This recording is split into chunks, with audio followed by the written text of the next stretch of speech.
Prepare to set fire to the index card of allowable opinion. Your daily dose of liberty education starts here. The Tom Woods Show. Hey everybody, delighted to welcome you to episode 2483 of The Tom Woods Show with Jonathan Newman, who is Henry Hazlitt Research Fellow at the Mises Institute. He is broadcasting from his office there. By the way, are you anywhere, where are you in relation to Joe Salerno's office? Oh, he's one office away from me. So it's me, then Mark Thornton, and then Joe Salerno. So you're in my old office. Oh, is that? Yes. Yeah. That's what I thought. It's the office that Andrew Napolitano used when he would visit. Yeah, that's my old office. Yep. Okay. All right. Well, glad it's being put to good use, and no need to turn. Big shoes to fill. Oh, say again? I said big shoes to fill. Oh, that's very kind. I mean, I wasn't expecting them to make it into a shrine to me or anything, but I did spend 4 very happy years in that particular office. So let's talk about why we're having this particular episode today. Mises has quite a list of publications, Ludwig von Mises, the economist. And some of them are huge and can be difficult, and some are short and can be, if anything, too easy. And I've sometimes said that we need to have a kind of a middle-of-the-road text, and I think Sean Rittenauer, with his collection of pieces, kind of did that.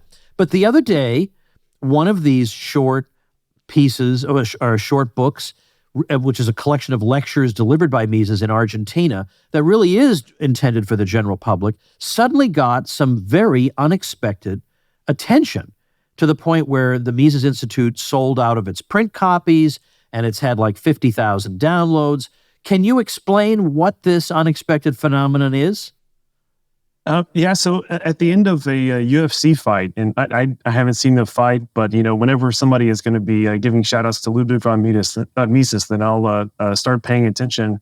But at the end of his fight, his name is Renato Moicano.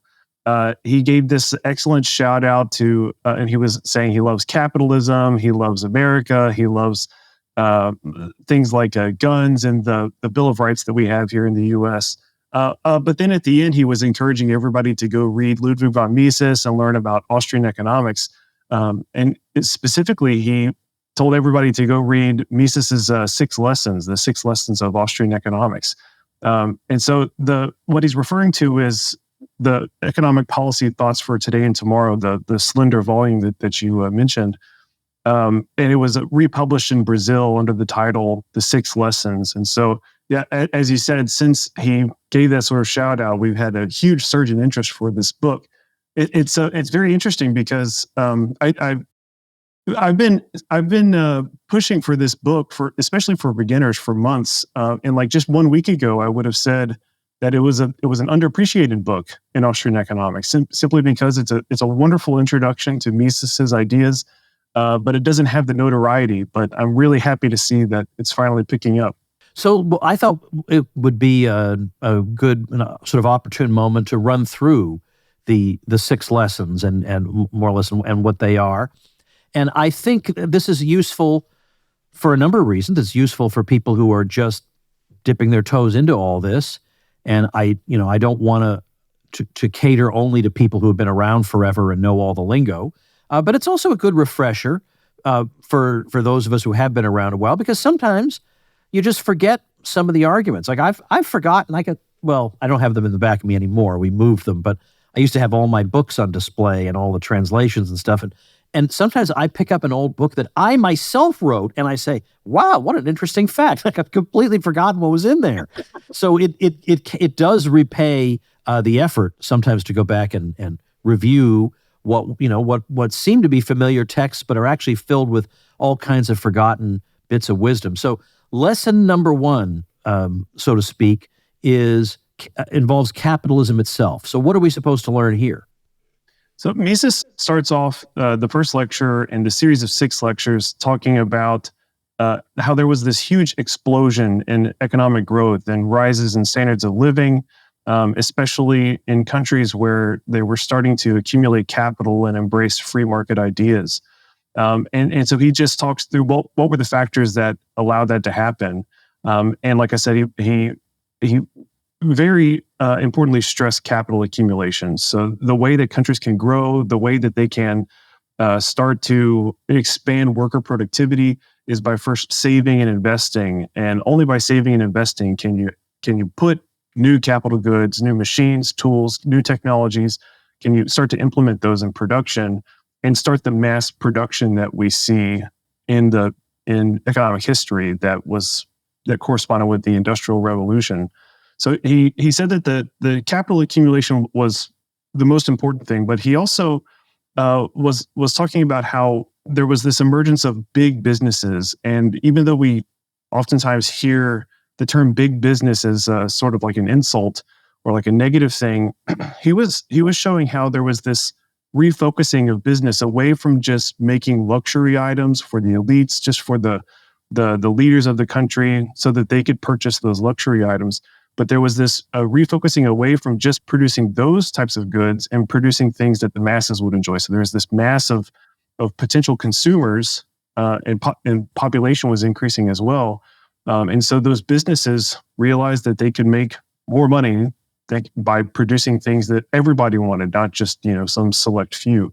So it was a combination of those sorts of factors that allowed capitalism to arise and make it possible for people to have standards of living that they had never dreamed of before.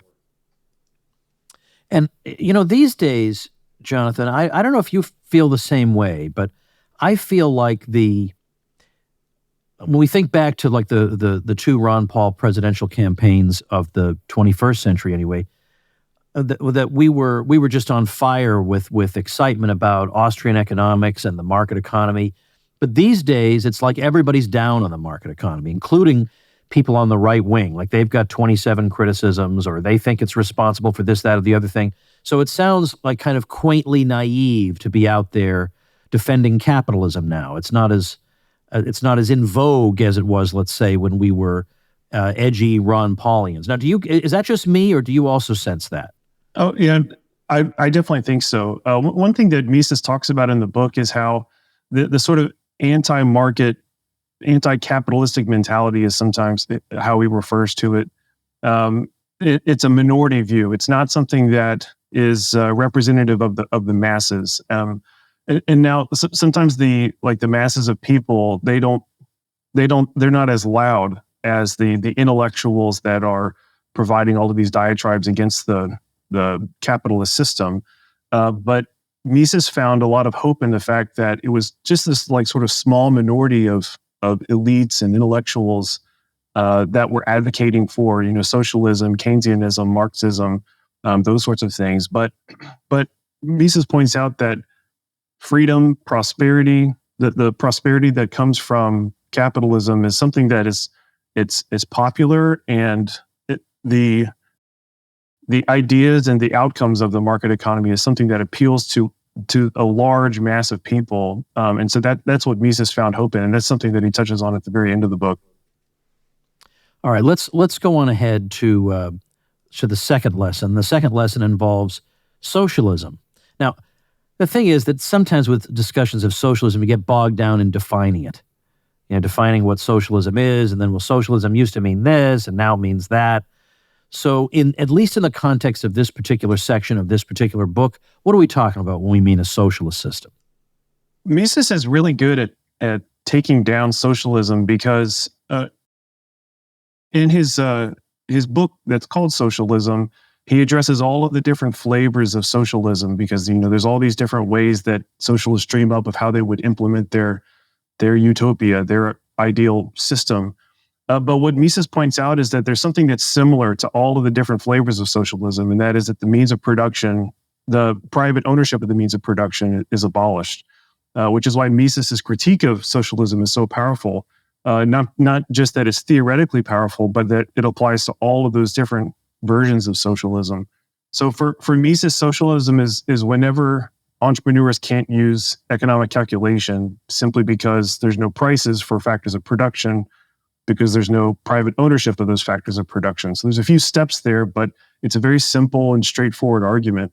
But what's interesting in this book is Mises doesn't spend a lot of time talking about his famous economic calculation critique.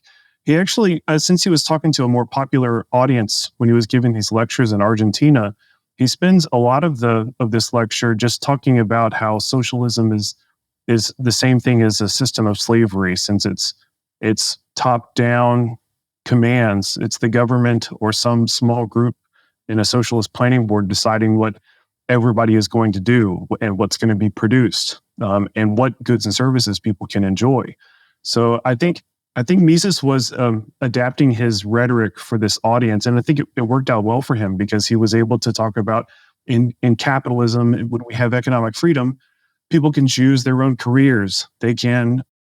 There's a certain level of social mobility where somebody can start off poor if they have a great idea of how to produce something more efficiently, or have an idea of what consumers will demand in the future. Then they can actually emerge out of that status and become very successful financially and economically speaking. Whereas that sort of opportunity doesn't exist in alternative systems like socialism and feudalism. And so it's really only later in the lecture that he brings up the what economists would consider as the knockout punch against socialism, the economic calculation critique. Right. Which I'm sure I've done episodes on that. So just do a search at tomwoods.com for economic calculation, or maybe Mises.org just might have the odd article or two on that Yeah. that subject. So all right, once a week. Let's talk about interventionism. With interventionism, you have a market society, but you also have an entity that is that's intervening in that society and that is substituting arbitrary political whim for what people would voluntarily choose to do otherwise. And you say in your article, by the way, I can't even remember if I mentioned at the beginning that you wrote a piece that I want to make sure I link to at the episode is 2483. So I'll link to it at tomwoods.com/2483. Also in the video description for those good souls watching on video. Given that all of a sudden this thing was getting all this attention, you wrote a kind of a summary of the 6 different lessons. So in this case, you cite Mises talking about a price ceiling on milk, and you think, well, milk's kind of expensive, so if we have a price ceiling on milk, then those terrible price gougers won't be able to overcharge, quote unquote, for milk, and this will benefit the general public. And that's as far as a lot of people can see. It's as far as a lot of people can take the analysis, but we know, not even from purely Austrian economics, but just economics 101, that's not the end of the discussion. So what is? Mises does a really good job of showing how interventionism is not just this sort of innocuous middle ground between capitalism and socialism. So a lot of people think, yeah, capitalism is great. We get all this expanded production. Socialism has its flaws. Capitalism has its flaws, but they also have some advantages as well. Some people might say this sort of thing, and so they might, come to what they see as the middle, which is we need some free markets, but every now and then the government has to step in and fix things, set certain prices, protect domestic producers with tariffs, and so that's what Mises terms interventionism. And with the example of the price ceiling on milk that you were referring, Mises was walking through just a very simple example that shows how if the government decides to decide what the maximum price of milk is, then there's all of these unintended consequences. So they think that they can just, set the price and that's the end of it. But as you said, there's all of these other things that happen. So at the lower price, there's increased demand, there's less incentive to sell, simply because of the shape of supply and demand curves. But that's not the end of it. Because if you prevent the price from going too high, it means that we're not going to have price as the rationing factor. So people who are just able to get to the store first, who might have a lower willingness to pay, they might not have the highest valued use for milk. They're going to be the ones who get the milk, as opposed to people who would have been able to get it if it was an unregulated market. Anyway, the point is that there's all of these unintended consequences, and it becomes apparent to both the people at large, but also the government. It becomes clear that the government's intended effect is not occurring. There's all of these negative outcomes, including the one thing that they wanted to happen, which is to make milk more available to people. And so what does the government do in response to that? Well, they see that people don't really like the way that the price control was implemented in the first place. And so instead of just getting rid of the price control, the government doubles down and they start implementing price controls on the factors of production. And so Mises mentions cow fodder, so cattle feed, as one of the factors of production that goes into making milk.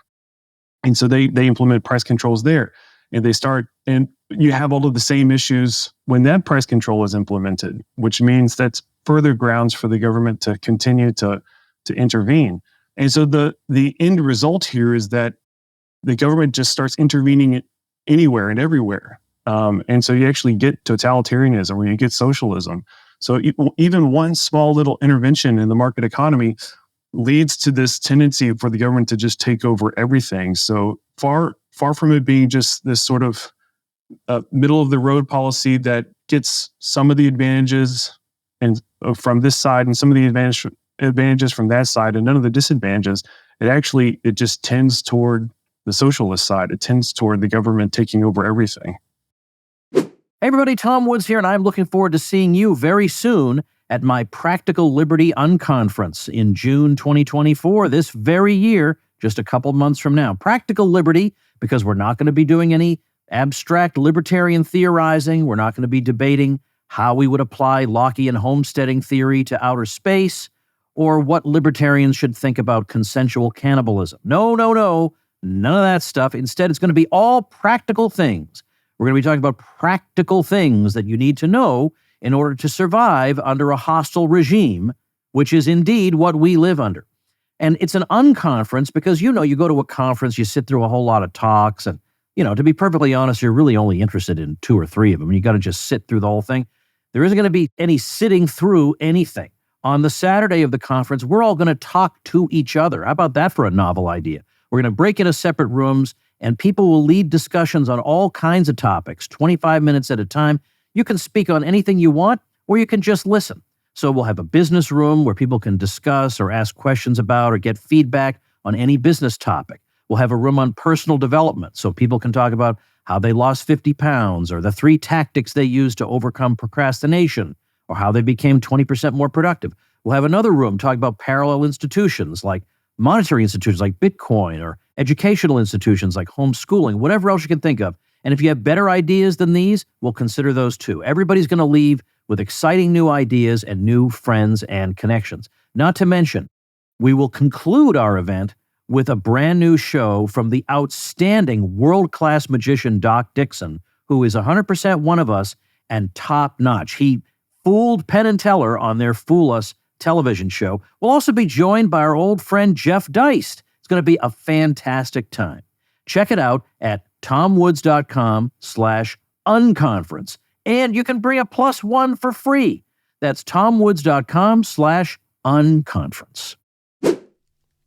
Well, I think the maybe the topic that's of the most direct application to ordinary people these days is the 4th one on inflation. So first of all, I guess we probably do need to define what inflation is according to somebody like Mises, but then let's also talk about how he conceptualizes what's going on when we have price inflation. That it's not that, well, there's been an increase in the money supply, and then the next day there's that percentage-wise increase in all the prices. What exactly happens? Mises has, I think, the best views on inflation and how inflation is used by governments and why governments use inflation. So he talks about how there's really only 2 or sometimes 3 ways that governments can raise funds to do all of their spending, to do all of their intervening. And that's taxes, borrowing, and then printing money. And so Mises goes through an example where the government would like to build a hospital, and he shows that if the government taxes first to pay for the hospital, then there's a replacement of spending. So the government takes some money away from the tax base and then uses it to spend on the hospital. So there's some spending potential that was taken away from the population, and then it was replaced by the government deciding to spend money to build the hospital. But in the case where the government decides to print money to build the hospital, it means that there's no replacement of spending. It means that all of the citizens still have the same ability to spend, but now the government also has this additional ability to spend. And so what you get is this tendency for prices to rise. Now, one reason why Mises is great on monetary matters is because he didn't stop there. He didn't just say, oh, prices tend to rise, therefore all prices will rise simultaneously and proportionally, almost like a sea level going up.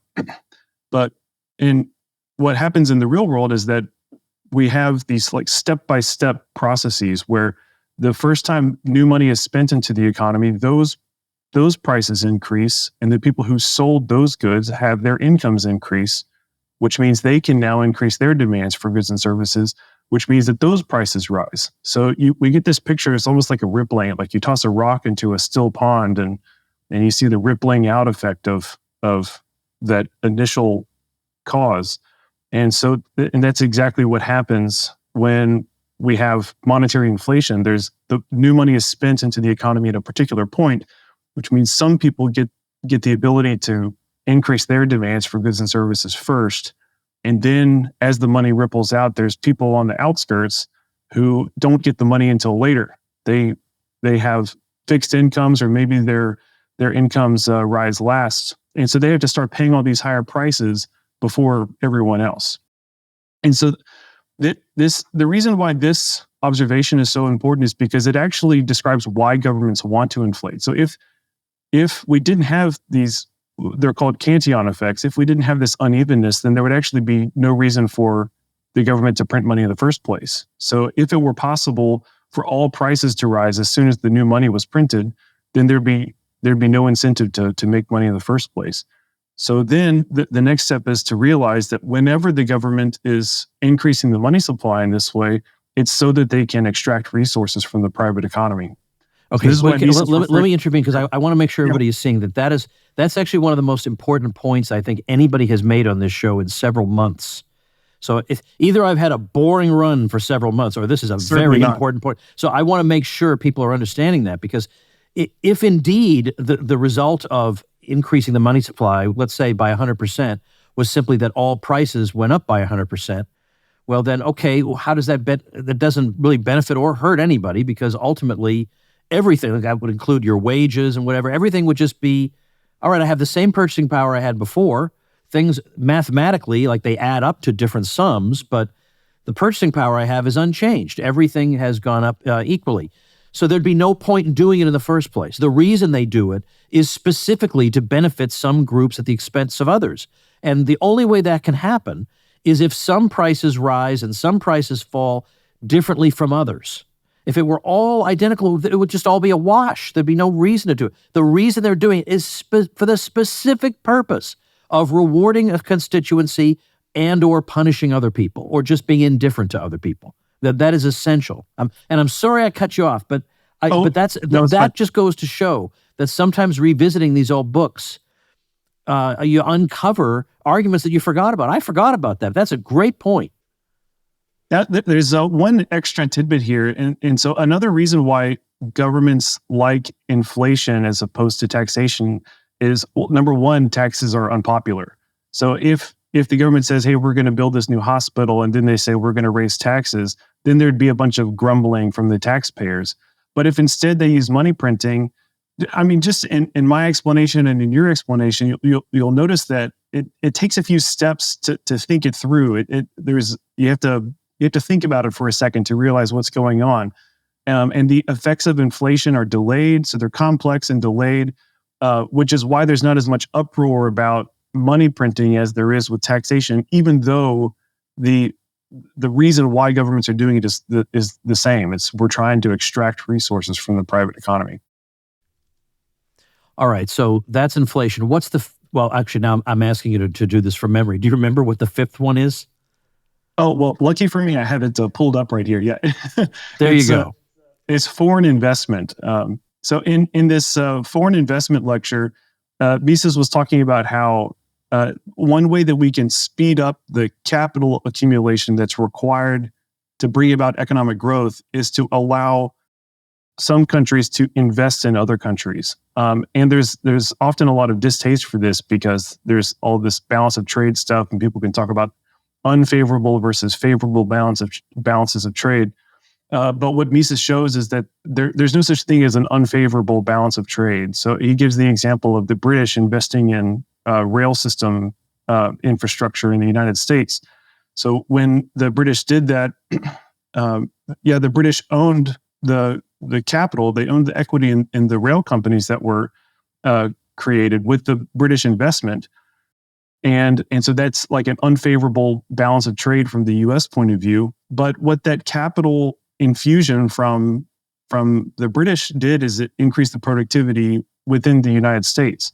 So workers in the United States become more productive, their real wages increase, and then you actually get to a point where United States citizens get the ability to purchase the stock if they want to, purchase the stock from the British owners.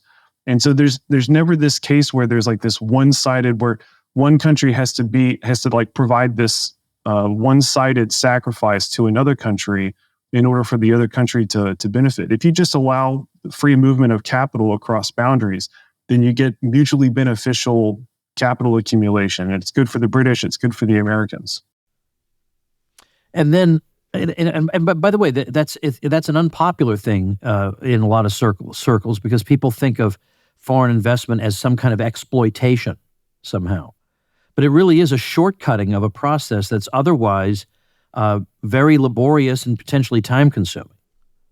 Yeah, and Mises talks about that. What you're mentioning, the distaste for some reason, people don't like this. And he talks about the sorts of things that can get in the way of it. So whenever you have protectionist policies being put in or tariffs, and Mises actually points out like the worst thing that could happen would be a war, especially world wars, because then you have the domestic government will just expropriate. They'll just take that capital away from the foreign investors.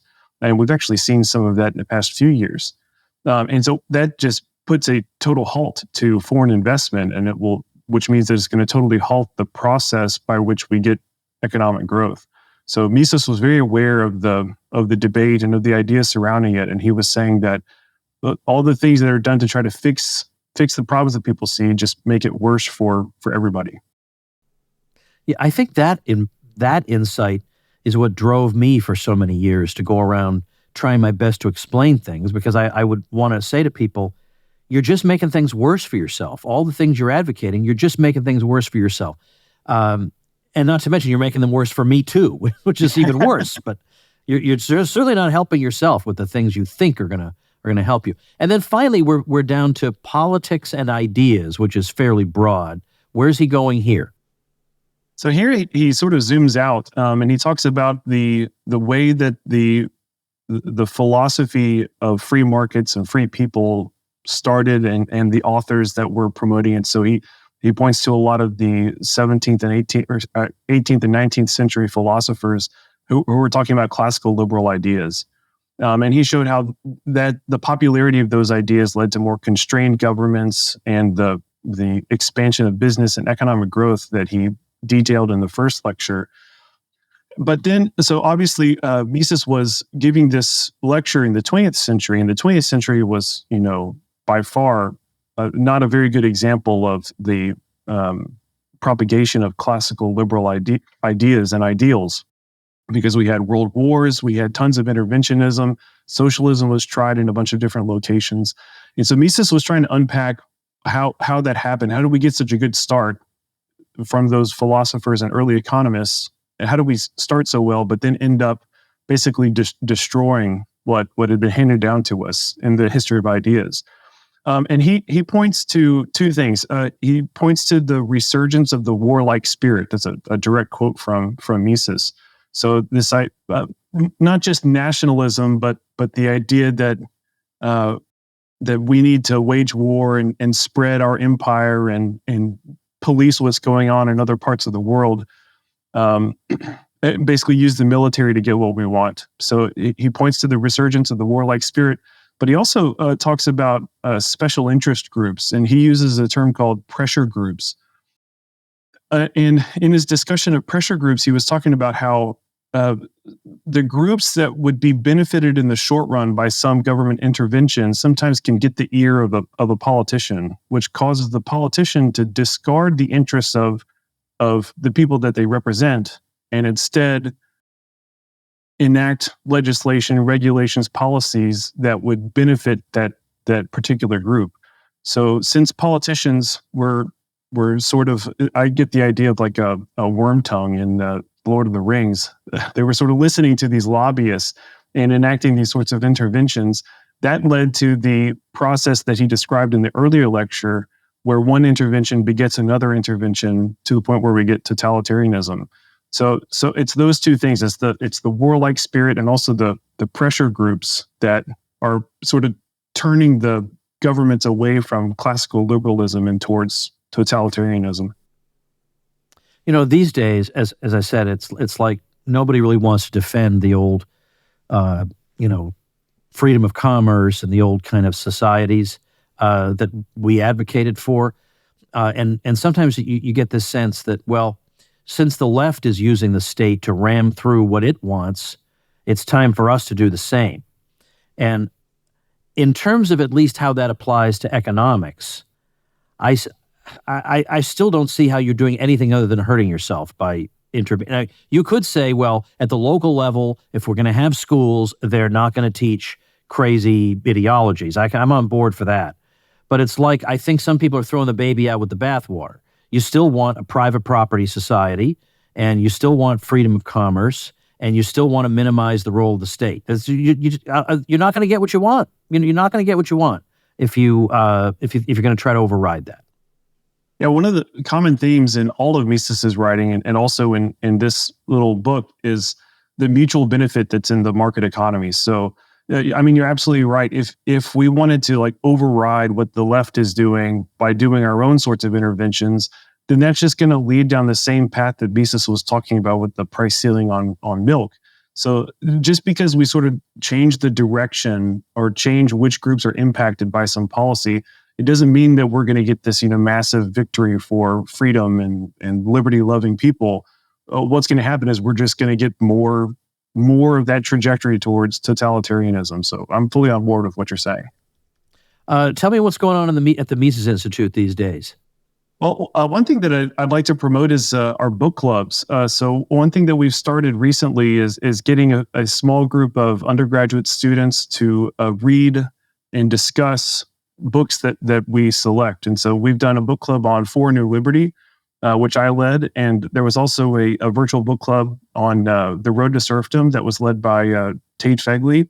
And coincidentally, and it is a pure coincidence, we actually selected Economic Policy Thoughts for Today and Tomorrow as the next book to be studied in the book club that's going to be in the summer. So if you're an undergraduate student out there and you're interested in reading this book and discussing it with a Mises scholar, his name is Karis Lambert. He's over in Japan, excellent scholar. Then I highly recommend that you check it out. Just go to Mises.org and go over to the events page and you'll see it listed there. Excellent. So Mises.org/events. Of course, we all know that's MISES.org/events. So check that out. I'll be speaking at the Mises Institute Supporters Summit in October, which will be a lot of fun. I had to miss last year's. It coincided with something else I was doing, but I'll be glad to be back. And Jonathan, thanks so much for your time. We're going through some of these building blocks of Misesian economics and social thought at a time when they got some surprising attention. So thank you very much. Yeah, it was a pleasure. Thanks, Tom. And thank you, ladies and gentlemen. Become a smarter libertarian in just 30 minutes a day. Visit TomWoods.com to subscribe to the show for free, and we'll see you next time. Like the sound of The Tom Woods Show? My audio production is provided by Podsworth Media. Check them out at podsworth.com.